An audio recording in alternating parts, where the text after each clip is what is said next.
시청자 여러분 안녕하십니까? 더 나은 세상을 위해 상식의 눈으로 질문하고 합리적인 대안을 모색하는 뉴스 프리즘 지금 시작합니다. 이번 주 함께 살펴볼 이슈를 먼저 영상으로 만나보시죠. 네, 지난해 우리나라 출생아 수는 27만 명대로 떨어져 1970년대 통계 작성 이후 역대 최소를 기록했습니다. 여기에 사상 처음으로 인구가 감소한 것으로 확인돼 위기감은 더욱 커지고 있습니다.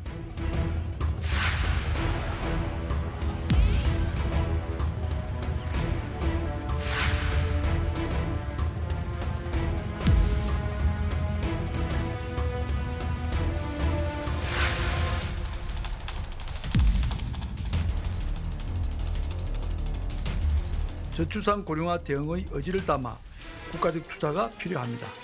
출산과 양육을 선택하는 사람이 어려움을 겪지 않는 사회를 만들어야 할 것입니다.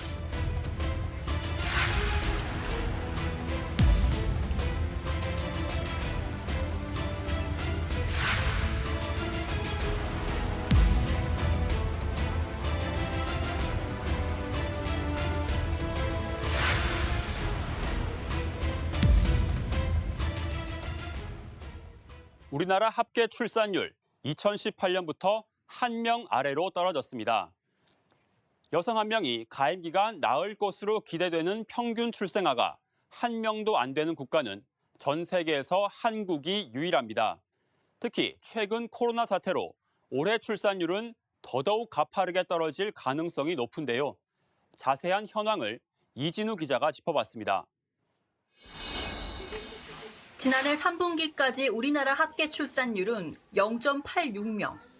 통상 4분기에 출산율이 더 낮아지는 경향을 고려하면 이보다 더 떨어질 것으로 예상됩니다.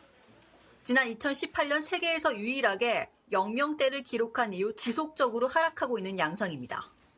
문제는 코로나19 영향이 반영되면 올해 출산율은 더욱 가파르게 떨어질 가능성이 높다는 겁니다.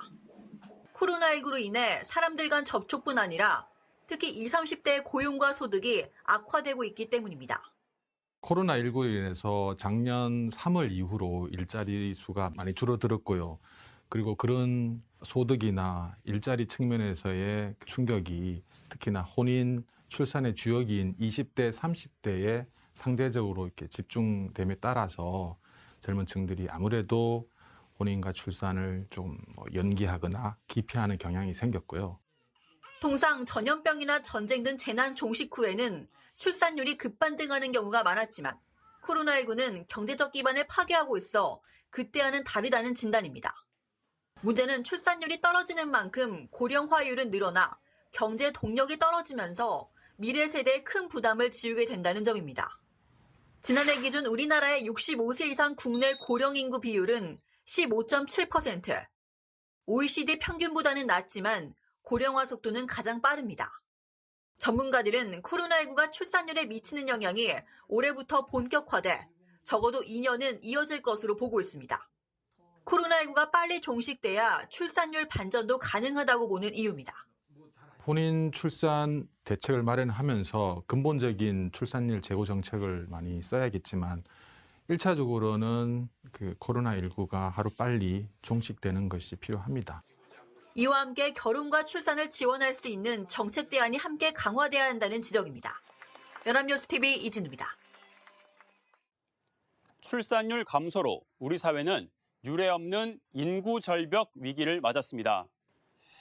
지난해 우리나라 인구 구조에 처음으로 데드크로스가 발생했는데요. 떨어지는 출생아 수, 증가하는 사망자 수가 겹치는 지점이 발생한 것으로 출생보다 사망이 더 많은 것을 의미합니다. 딸, 아들 구별 말고 둘만 낳자. 인구가 폭발하면 멸망한다던 때가 있었는데 4, 50년이 지나는 동안 인구 구조가 완전히 뒤바뀐 겁니다. 벌써부터 학교나 군대는 올 사람이 없어 애를 먹고 있죠. 또 장기적으론 우리 경제 활력도 떨어질 겁니다.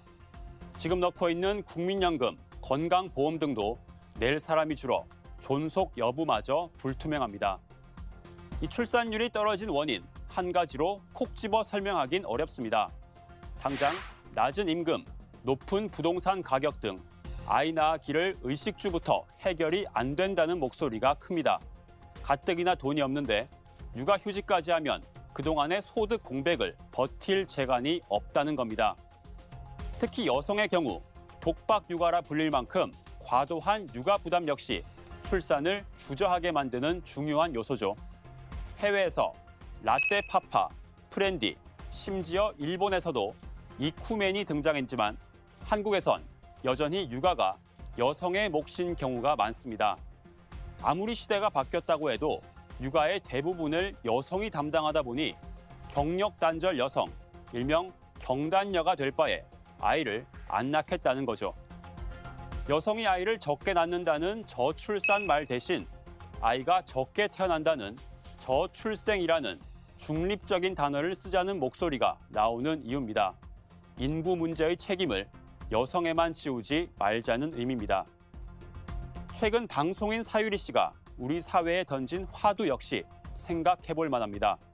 흔히들 남자와 여자가 만나 결혼을 하고 법적인 부부로서 아이를 낳아 기르는 것을 정상이라고 생각합니다.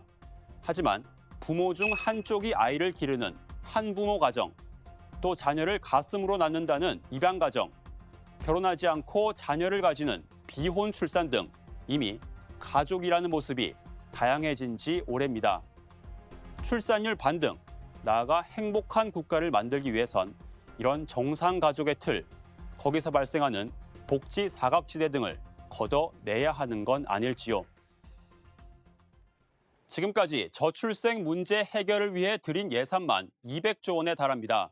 하지만 여전히 현실적인 어려움은 해소되지 않고 있는데요. 최덕재 기자가 시민들의 목소리를 직접 들어봤습니다. 서울의 한 어린이집입니다. 식탁마다 침방울이 튀지 않게 가림막을 설치하고 마스크 착용을 의무화하는 등 아이들을 위해 방역수칙을 철저히 지키고 있습니다. 하지만 코로나19 재확산 우려 속에 평소보다 아이들이 절반 정도로 줄었습니다. 집에서 육아를 하는 부모들이 늘고 있지만 어려운 점이 많습니다. 처음에는 좋아했다가 지금은 이제 어린이집에 오고 싶어 하는 상황이 된 거죠. 오면 친구들도 만날 수 있고 매일 엄마 아빠랑 하는 것도 한계가 있으니까 지금은 어린이집 너무 가고 싶다고 하는 상황인 거죠. 또 그걸 달래야 되는 상황. 청년들의 관심은 집에 쏠렸습니다. 아이를 낳고 키울 수 있는 곳이 없으면 아이를 낳기 어려울 것 같다고 말합니다. 특히 좋은 학군이 잘 발달해 있는 지역을 선호하는 현상이 뚜렷합니다. 교육에 많이 투자를 하고 싶습니다. 대치동 같이 좋은 학원에 보내서 명문 대학교에 보내고 싶습니다. 그러면은 의향이 있어요. 교육이 잘 되고 더 좋은 환경에서 키울 수 있는 거니까. 전문가들은 청년들이 육아에 두려움과 불안함을 갖게 되고 결국 결혼도 출산도 기피하는 이른바 불행한 순환이 시작됐다고 경고합니다. 결국에는 재정적인 문제인데 지금보다 훨씬 더 적극적으로 현금 지원과 더불어서 또 어떤 육아 시스템을 잘 정비해 나가는 노력들이 필요하다. 아이들을 안심하고 맡길 수 있는 곳, 아이들을 보다 안전하고 건강하게 키울 수 있는 곳. 시민들은 이런 곳이 좀 더 많아졌으면 좋겠다고 입을 모았습니다. 연합뉴스 TV 최덕재입니다.